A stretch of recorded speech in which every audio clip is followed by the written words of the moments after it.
The twin suns burned over the endless red desert of Vera Ix, and the wind carried a dry whistle through the dunes. Elias Rook, a human wanderer and salvage runner, walked alone under the bright sky. His boots sank in the sand with every step, and sweat rolled down his neck. The heat was sharp, biting, and there was no shade for miles. His rover had broken down at dawn, the engine coughing out its last breath near a cluster of old mining ruins. Now he was on foot with only a half-full canteen and a fading beacon that pointed toward nothing. Still, he kept walking. He had crossed worse places before, but that was before he saw the smoke. It rose in a thin line ahead, gray against the red sky. Smoke meant something burning, and something burning meant someone may be alive, maybe in trouble.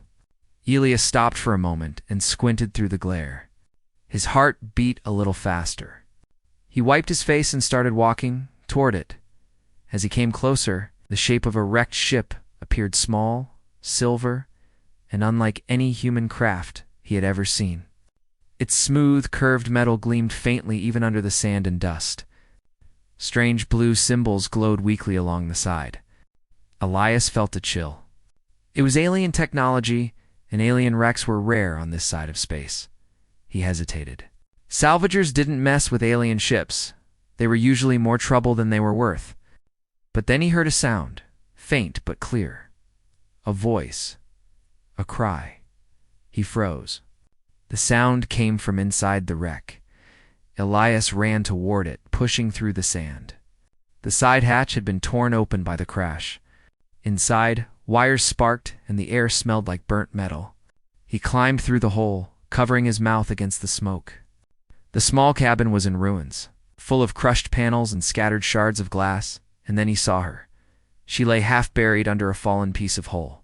Her clothes were torn, her skin glowing faintly silver beneath the dust. Her hair was long and white as moonlight, spread across the floor like silk threads. Her ears were long and crystal-shaped near the tips, glowing softly. She wasn't human. For a second, Elias just stared.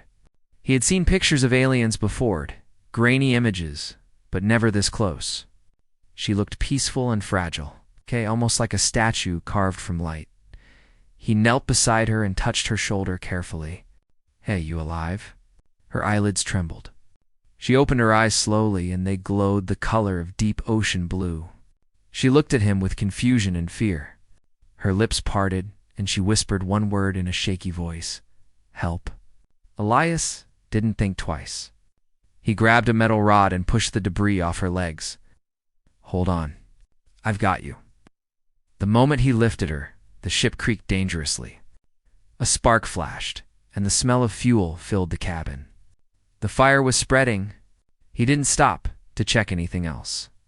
He lifted her into his arms. She was lighter than she looked, then ran out of the wreck just before a burst of flame rose behind them. The explosion echoed across the desert. Elias stumbled, shielding her body from the flying sand. When the noise faded, he looked at her again. She was breathing, but weakly. Her eyes had closed again. He adjusted her weight over his shoulder. "Hang in there," he muttered. The wind was picking up from the west. A sandstorm was coming. He could see the dark wall of dust rolling toward them like an angry sea. He had maybe 20 minutes before it hit. He started walking. The storm came faster than expected. Within minutes, the sky turned orange and brown, the air thick with swirling sand. The wind roared like thunder. Elias pulled a scarf over his face and tightened his grip on the woman. Every step became a battle against the storm's force. He could barely see 5 feet ahead. The sand stung his eyes, but he didn't stop. The woman's body was limp, her head resting against his shoulder. Her faint glow was the only thing that guided him forward through the chaos. He thought about leaving her once just for a second. She wasn't human. He didn't even know if she was dangerous. But then he remembered the sound of her voice, that soft plea for help. He couldn't do it. He walked for what felt like hours. His legs shook, his throat burned, and his lungs ached from the sand. Finally, through the blur, he saw a dark shape ahead, something solid. It was an old cargo pod. Half buried in the dunes, Elias forced the door open and stumbled inside, pulling the woman with him. The storm howled outside, shaking the walls, but at least they were safe from the worst of it. He lowered her gently onto the metal floor. The inside of the pod was dusty and cold, but dry. He took off his jacket and put it under her head. Then he opened his pack, found his small heater, and lit it. A dim light filled the pod. Her face looked calm now, though pale. Her skin had strange markings that seemed to pulse faintly with light, like veins made of stars. Elias stared, both amazed and afraid. He had no idea who she was or what kind of world she came from. He poured a few drops of water from his canteen onto a cloth and wiped the dust from her face. Her lips moved slightly. Water. He held the canteen near her mouth. She took a small sip, then coughed softly. "Easy," he said quietly. "You'll be fine." She looked at him again with half-open eyes. "You've saved me." He smiled a little. "Guess I did." Her hand trembled as she tried to reach for something under her clothes.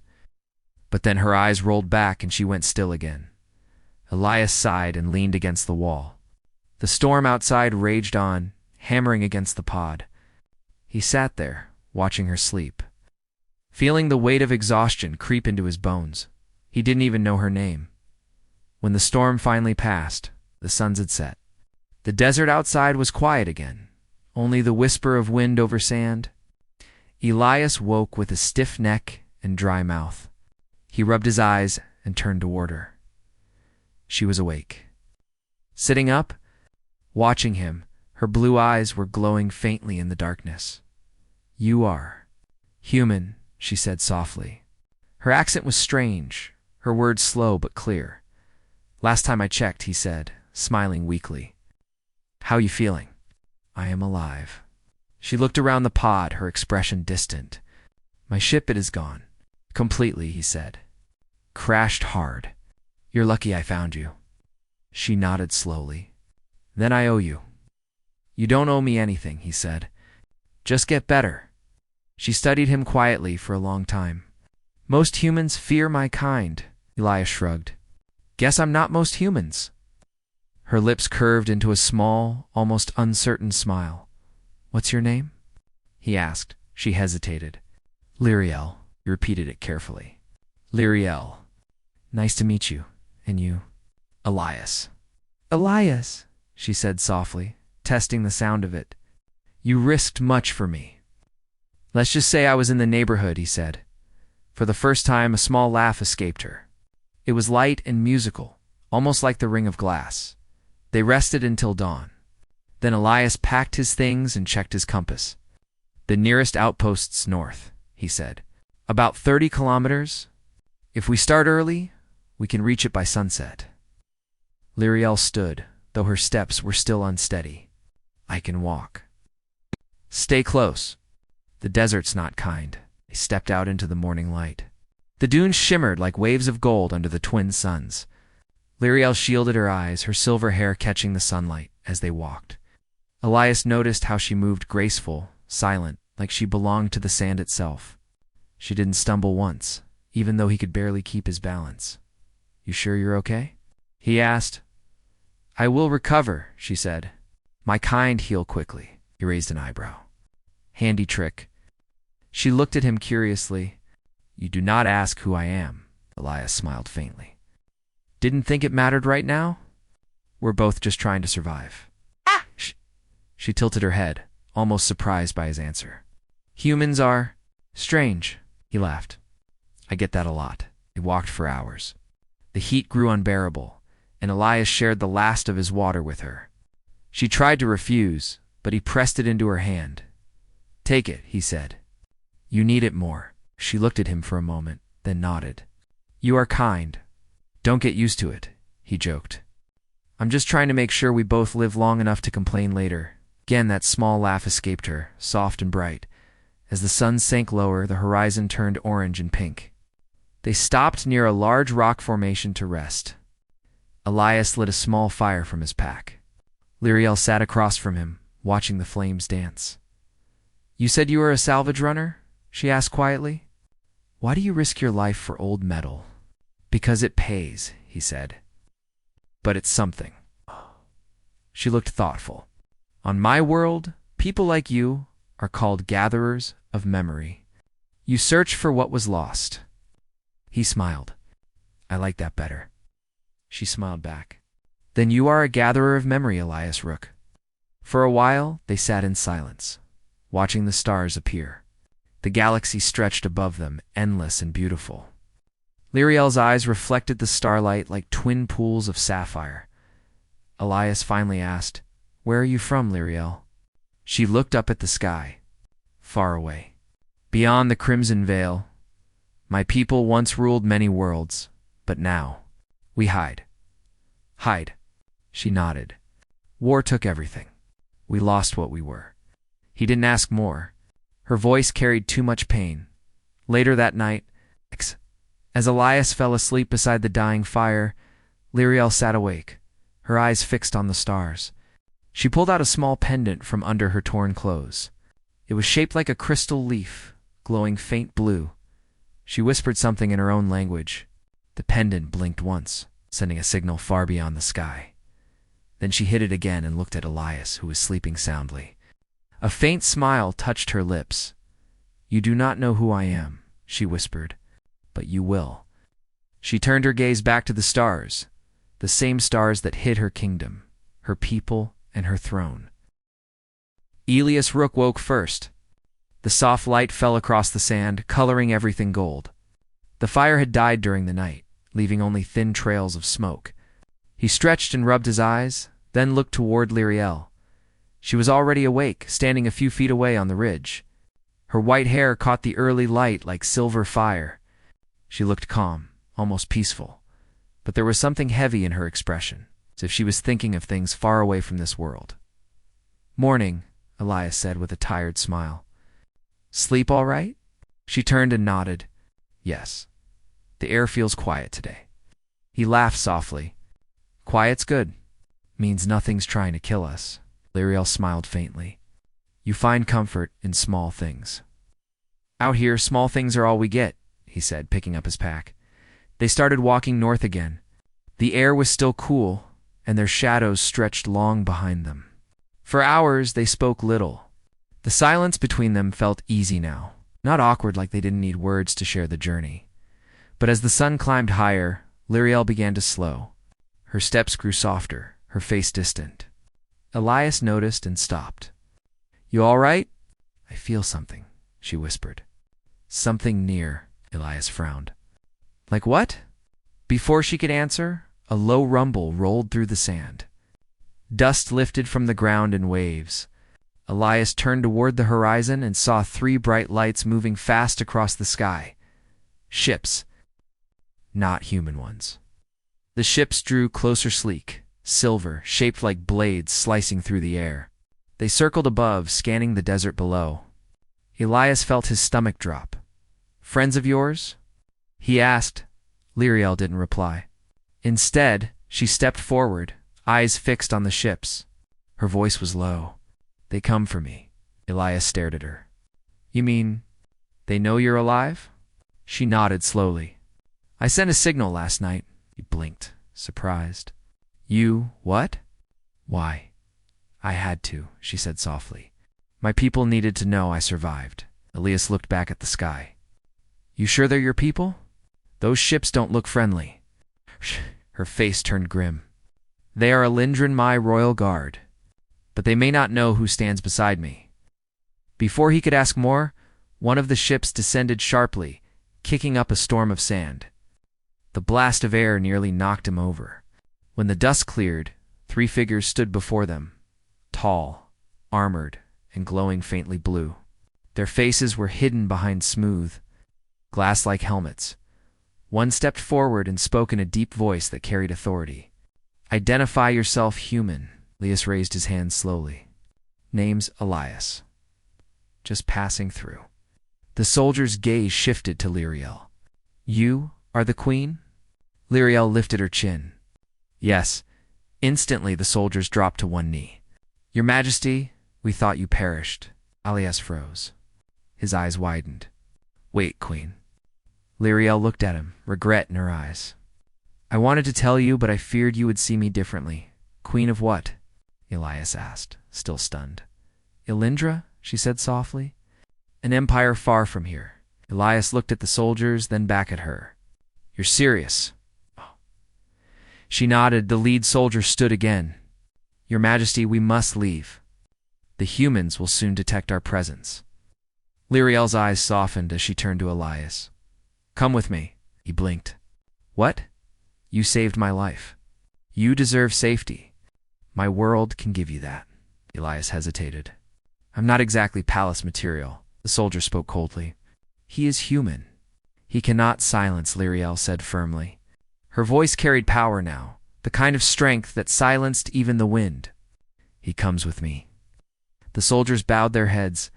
As you command. Elias looked between them, uneasy. You sure about this? I don't think your people want me around. Lyriel smiled gently. You carried me through Death's Gate. In Elindra, that means your life is bound to mine until the stars forget us. He scratched the back of his neck. That's a lot of responsibility. She laughed softly. You will manage. Moments later, they boarded one of the ships. The cabin was sleek and filled with soft light.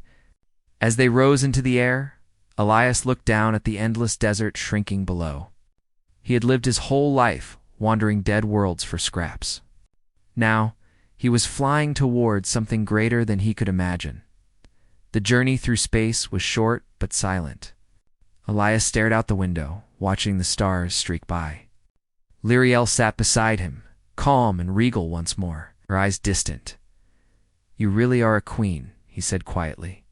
She nodded. Once my people have been scattered by war. The empire is weak now. My return will change everything, good change or bad. That depends on who still rules in my absence, she said. The ship trembled slightly as it entered orbit around a shining blue world. It looked peaceful, covered with silver seas and glowing cities that sparkled like jewels. Welcome to Elindra, Lyriel said softly. Elias couldn't speak for a moment. The sight stole his breath. They landed in a vast courtyard made of crystal stone. Dozens of armored guards stood waiting. As Lyriel stepped out, they bowed deeply. She looked every inch a queen, now tall, graceful. Glowing faintly beneath the twin moons, Elias followed. Feeling out of place in his dust-covered clothes, an older alien with golden eyes approached. My queen, he said with deep respect. The council awaits your command. Lyriel nodded. I will see them soon. But first, this man is to be treated as an honored guest. The elder looked uncertain. A human. Yes, she said firmly. He saved my life. Elias gave an awkward wave. Hi. The elder blinked, but bowed slightly. As you wish, Majesty. Later, in the quiet of the palace, Elias wandered through wide halls that glowed with soft blue light. The walls shimmered like living glass. Everything was beautiful, but strange. Built from materials he couldn't even name.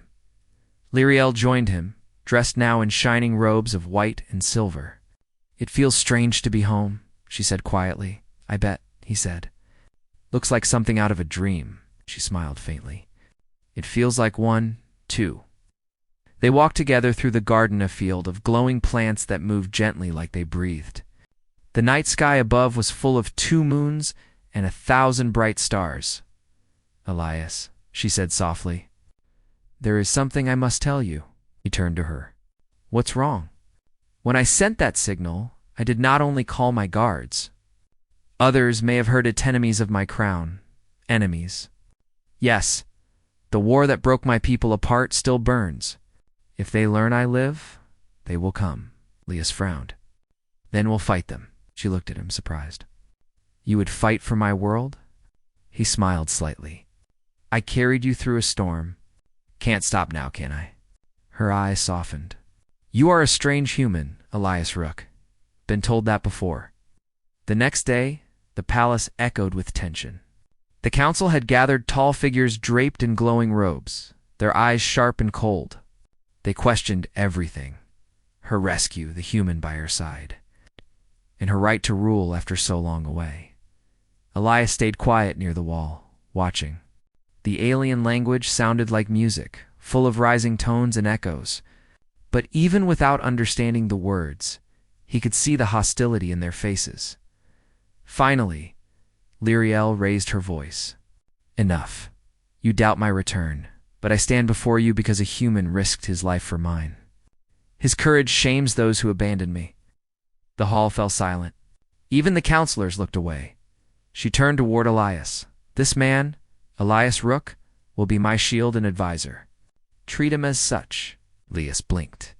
Wait, what? The crowd murmured. A counselor stepped forward. Majesty, he is not one of us. Lyriel's voice was calm but strong. He is one of mine. No one argued after that day's passed.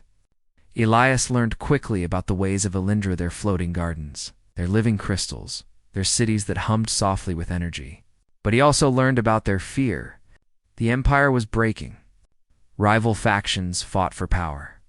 And now, word had spread that the lost queen had returned. One evening, while Elias watched the twin moons rise from the palace balcony, Lyriel joined him. They whisper about me, she said quietly.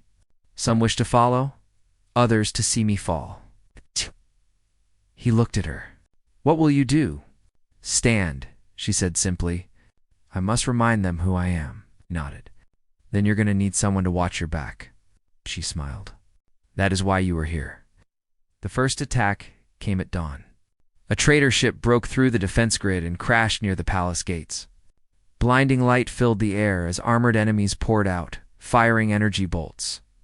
The guards fought back. Chaos filled the courtyard.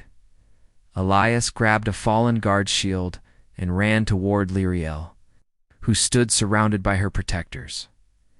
Get down. He shouted. She turned, shocked, to see him fighting beside her. Elias, you cannot. Too late, he said, blocking a blast with the shield. Guess I'm royal security now. Together, they moved through the smoke and light, helping the wounded and driving the attackers back. The enemy retreated soon after, leaving behind silence and burning dust. When it was over, Lyriel looked at him, eyes shining. You saved me again? He smiled tiredly. Getting good at it. She stepped closer. You could have died. Would have been worth it, he said quietly. For a long moment, she said nothing. Then she whispered, You remind me what it means to trust. Days later, peace returned, fragile but real. Lyriel was crowned again under the twin moons, her people cheering her name. Elias stood beside her, wearing a simple cloak, but feeling the weight of 1,000 eyes. When the ceremony ended, she turned to him.